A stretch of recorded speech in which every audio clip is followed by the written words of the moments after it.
Oui, bonjour Caroline. Alors là, tu as fait la loi de Malus.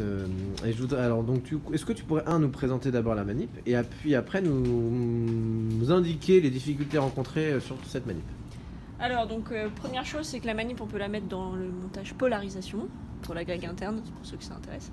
Et donc j'envoie une lumière issue d'un laser, qu'elle soit polarisée ou non, on s'en fout, puisqu'on l'envoie sur un polariseur de telle sorte à la polariser rectilignement. Puis on envoie cette lumière sur un analyseur. Et on récolte la lumière issue de l'analyseur sur une photodiode. Alors cette photodiode, il faut la brancher correctement et c'est pas si évident que ça. Le montage il est là. Le montage est là, en effet. Et donc Il faut la déjà savoir diode.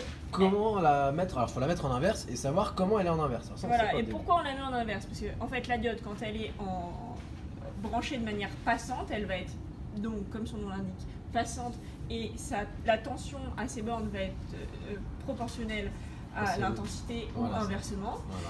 Et nous, ce qu'on veut, c'est qu'elle se comporte comme un récepteur, donc on va la brancher en bloquant, et à partir du moment où elle va recevoir de la lumière, elle va laisser passer le courant. Et donc, on peut montrer que... Le courant va être proportionnel à l'intensité lumineuse. Très bien, merci. Voilà. Alors du coup, comment déjà savoir que le sens de la diode? Alors tout à l'heure, on a vu que...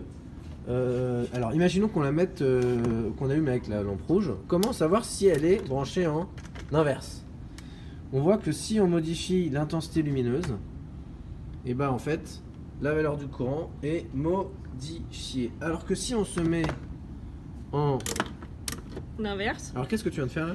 Je viens de protéger ma diode en augmentant très fortement la résistance de protection de la diode pour qu'au moment où je vais débrancher, je ne crée pas un court-circuit qui puisse abîmer ma diode. Ça marche. Ça, c'est une remarque importante. Merci. Donc là, on la branche dans le sens passant. C'est pas grave. Et on va s'apercevoir que en mettant ou pas de la lumière, bah, ça change. Attends. Ah oui, pardon. Faut... Là, ça change parce que tu changes la résistance. Qu'on mette de la lumière ou pas, ça change. Pas grand-chose, on Pas est autour de 100 microampères. Voilà, exactement. Alors après, en effet, ça va changer si on change la valeur de la résistance. Mais... Bon, bah très bien.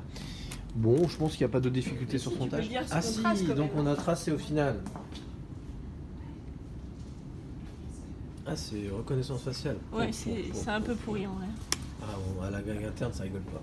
Alors du coup, en fait, la loi de Malus, c'est la loi qui dit que l'intensité reçue par la photodiode est égale à I0 cosinus carré de l'angle alpha entre l'analyseur et le polariseur. Du coup, on a voulu montrer cette loi, et pour ça, on a tracé l'intensité du courant en fonction de cosinus de l'angle au carré entre l'analyseur et le polariseur, et on trouve bien une droite.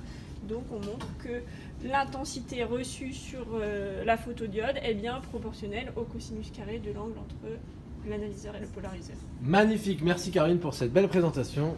Et puis à bientôt sur notre chaîne.